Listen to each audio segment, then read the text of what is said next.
ನಮಸ್ಕಾರ ರೀ, big update ಡಿಜಿಟಲ್ಗೆ ಸ್ವಾಗತ.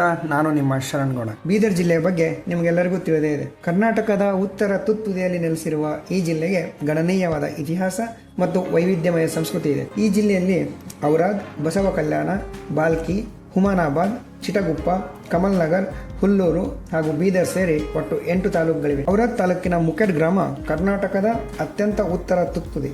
ಬೀದರ್ ಜಿಲ್ಲೆ ತೆಲಂಗಾಣ ಮತ್ತು ಮಹಾರಾಷ್ಟ್ರ ರಾಜ್ಯಗಳೊಂದಿಗೆ ಗಡಿಯನ್ನು ಹಂಚಿಕೊಳ್ಳುತ್ತದೆ. ಈ ಒಂದು ಜಿಲ್ಲೆಯು ಬಹಮನಿ ಸುಲ್ತಾನರ 2ನೇ ರಾಜಧಾನಿಯಾಗಿತ್ತು.